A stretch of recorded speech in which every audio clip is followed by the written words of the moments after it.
नरेंद्र मोदी जी अगर hello France बोल के और डेली रील अपलोड करने के बाद अगर आपके पास और कोई काम रह गया है सस्ता इन्फ्लुएंसर बनने के अलावा, प्रधानमंत्री जी सत्ता का नशा इतना भी नहीं चढ़ना चाहिए। इस बात को ध्यान रखना। यही समाज, यही लोग हैं जिन्होंने आपको प्रधानमंत्री बनाने का काम करा।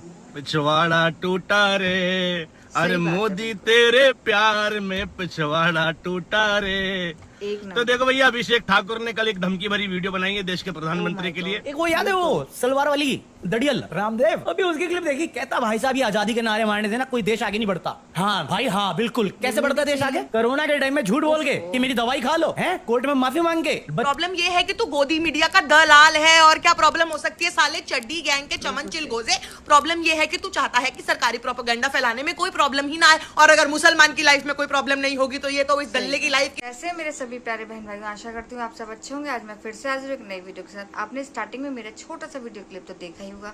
मैं किस टॉपिक पे बात करने वाली हूँ। आजकल अभिषेक जी जो है मोदी जी को कुछ ना कुछ अपशब्द बोल ही रहे हैं। आजकल हमारी जनता को हो क्या गया है, जो अंधभक्त है वो भी, और ये लोग किसी के सगे नहीं होते, जहाँ चाहे वहाँ घूम जाते हैं। क्या मतलब है इसका? तो मेरे पास एक वीडियो क्लिप आई है जिसे मैं आपके साथ शेयर करना चाहती हूँ। तो देखिएगा इसमें किस तरह से मोदी जी के लिए सभी लोग अपशब्द कुछ ना कुछ बोल ही रहे हैं। ऐसा क्यों? क्या वो हमारी सरकार के सबसे बड़े पीएम है, तो उनके लिए ऐसा नहीं बोलना चाहिए। बाकी आप इस वीडियो को देखिएगा, और इस वीडियो देखने के बाद आपकी क्या राय मुझे कमेंट्स बॉक्स में ज़रूर बताइएगा। अगर आप मेरे चैनल पर नए हैं तो प्लीज़ सब्सक्राइब कीजिएगा, शेयर कीजिएगा, और जितना हो सके इसे शेयर कीजिएगा। वीडियो पसंद आए तो एक लाइक ज़रूर कीजिएगा।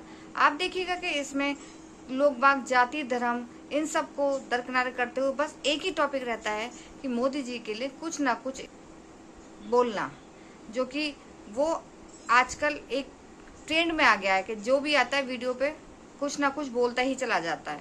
तो वक्त ज़ाया ना करते मैं आपको वीडियो क्लिप दिखाती हूँ, और फिर बताइएगा कि ये सारी बातें सही हैं या गलत हैं। और डेली रील अपलोड करने के बाद अगर आपके पास और कोई काम रह गया है सस्ता इन्फ्लुएंसर बनने के अलावा, तो सर फोड़ने का काम जो आपकी सरकार, आपके प्रशासन ने करा है, ये बहुत ही निंदनीय है।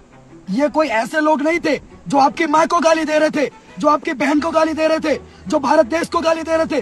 उन लोगों को तो आपने हेलो फ्रांस बोल करके, ना समझ बोल करके माफ करने का काम करा। लेकिन जो लोग शांतिपूर्वक प्रदर्शन कर रहे थे, अपने यूजीसी, अपने हक की बात करने का काम कर रहे थे, उनके ऊपर आपने लाठी चार्ज करवाने का काम करा। प्रधानमंत्री जी सत्ता का नशा इतना भी नहीं चढ़ना चाहिए। इस बात को ध्यान रखना। यही समाज, यही लोग हैं जिन्होंने आपको प्रधानमंत्री बनाने का काम करा। सस्ते इन्फ्लुएंसर से उठ करके इनकी मांगों को सुनने का काम करिए। और जो आपकी सरकार ने, भारतीय जनता पार्टी समर्थित राजस्थान की सरकार ने, ये प्रदर्शनकारियों को, हमारे भाइयों को, निर्दोष छात्रों को, निर्दोष युवाओं को मारने का काम करा है, उनके सर फाड़ने का काम करा है, हमारी बहन बेटियों के ऊपर वाटर कैनन से उनकी छातियों पर बौछारें फेंकने का काम करा है। इस बात को ध्यान रखना। यह स्वर्ण समाज है, ये छतरी है। अभी भी मौका आपके हाथ में है, अभी भी बैटिंग आपकी है। दिल्ली कूच का ऐलान महिपाल सिंह मकराना दादा करे, उससे पहले इस यूजीसी नाम के काले कानून, काले धब्बे, इस कैंसर को वापस ले लो प्रधानमंत्री जी। ये किसी की अम्मा ने नहीं जाना। अगर ये स्वर्ण समाज, ये ब्राह्मण, छत्री, ये राम और परशुराम के वंशज दिल्ली जंतर मंतर पे पहुंच गए तो किसी की अम्मा ने नहीं जाना जो इनको रोक के दिखा सके। फिर मत कहना कि माहौल खराब कर दिया। आज किसी के खिलाफ कोई आपत्तिजनक टिप्पणी नहीं करी गई, उसके बावजूद भी तुमने नंगा नाच करने का काम करा। लेकिन अगर ऐसी हरकत करने का काम करोगे तो राजपूत समाज चुप नहीं बैठेगा, डंके की चोट पर जवाब देंगे, और बहुत माकूल और मुंहतोड़ जवाब देने का काम करेंगे। अभी जयपुर में पुलिस ने लोगों पे लाठीचार्ज किया। अब पता है किन लोगों पे? जो मोदी जी के परम भक्त वाले लोग हैं, वो जो मोदी जी को भगवान मानते थे। तो मुझे वही गाना याद आ रहा है जो इन्हें बरेली में याद आया था तौकीर रजा या मुसलमानों के पिटने पे। तो अब मुझे भी याद आ रहा है कि चप्पल जूता छोटा रे, अरे जयपुर के बाजार में चप्पल जूता छोटा रे, जयपुर के बाजार में पिछवाड़ा टूटा रे, अरे मोदी तेरे प्यार में पिछवाड़ा टूटा रे। तो देखो भैया, अभिषेक ठाकुर ने कल एक धमकी भरी वीडियो बनाई है देश के प्रधानमंत्री के लिए। तो सबसे पहले देखो स्क्रीन पे वीडियो चल रहा है, मतलब फोटो चल रहा है। जो वीडियो बनाई थी इनने यूं बनाई है। इन्हें बताओ भैया, वीडियो यूं बनती है, नाक नहीं दिखानी होती वीडियो में। तो जी मोबाइल का एंगल सही कर लो भैया। वैसे नाक जो होती है वो इंसान के स्वाभिमान का विषय मानी जाती है। और तुम्हारा यार नाक का सुराग बहुत बड़ा हो रहा है, लोगों का कहीं और का होता, तुम्हारा नाक का बड़ा हो रहा है, तो स्वाभिमान यार गड़बड़ हो रहा है तुम्हारा। और यकीनन तुम्हारे स्वाभिमान को ठेस पहुंची है। कहीं तो तुम नारा लगा रहे थे यार, जात पात की करो विदाई और हिंदू हिंदू भाई भाई, और एक यूजीसी का कानून आया तो तुम्हारा भाईचारा 1 मिनट में बिदक गया सही बात है। और अंदर का जातिवाद जाग गया। खैर बहरहाल ये बड़े नारे लगाते हैं कि मोदी जी लठ बजाओ हम तुम्हारे साथ हैं। हम भी कह रहे हैं यार, मोदी जी लठ बजाओ हम तुम्हारे साथ हैं, मोटे मोटे लठ बजाओ हम तुम्हारे साथ हैं। भजन लाल शर्मा जी लठ बजाओ हम तुम्हारे साथ हैं। तो भैया समझो, ये नंबर सबका आएगा, लेवल सबके सही निकलेंगे। बात है, बिल्कुल। ठीक है, तो अभी करनी सेना की बारी थी। बहरहाल गाना याद रखना, चप्पल जूता छूटा रे कहाँ, जयपुर के बाजार में, और पिछवाड़ा टूटा रे मोदी तेरे प्यार में। जय हिंद जय भारत। एक वो याद है वो सलवार वाली दड़ियल रामदेव, अभी उसकी क्लिप देखी, कहता भाई साहब ये आजादी के नारे मारने से ना कोई देश आगे नहीं बढ़ता। हाँ भाई हाँ बिल्कुल, कैसे बढ़ता देश आगे? कोरोना के टाइम में झूठ बोल के कि मेरी दवाई खा लो, हैं कोर्ट में माफी मांग के, बच्चियों को गाली ना दे के, बच्चों पे लाठी चला के, बच्चों पे लाठी चला के, कैसे होता देश का भला? अरे सलवार तो पहन के भागो। अच्छा सलवार लेने भाग रहे हो, ऐसे होता ही, ये तो बता के जाओ। मैं नहीं बताऊंगा। साला एक टाइम पे चिल्ला रहा था कि मोदी जी आएंगे तो 30-40 रुपए का पेट्रोल मिलेगा। फिर जब लोगों ने जवाब मांगा कि भैया इतना महंगा कैसे हो गया तेल, कहता मेरी पाड़ ले, ये ज्ञान देंगे मुझे। सिर्फ झूठ बोल के धंधा बना रखा है। योगा करता है, योगा कर, बाबा मत बन। कंट्रोल उदय। फिर अभी मैं गाली दूंगा, बोलेगा अरे मेरे को गाली दे रहा है।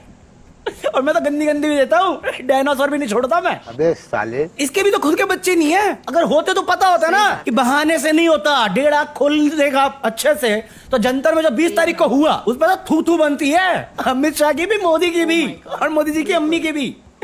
जो बेटा अपनी माँ के देहांत पे अपना बाल ना मुंडवाए वो मुझे समझाएगा रीति रिवाज, ये मुझे बताएंगे आजादी कैसे मिलती है। जिन्होंने माफीनामे के अलावा कुछ लिखा नहीं है ये मुझे बताएंगे इतिहास, संस्कृति। क्या संस्कृत में गालियां नहीं थी? नहीं थी, भाषा ही है ना। मानते कुछ हो, बोलते कुछ हो, पता तुम्हें कुछ भी नहीं।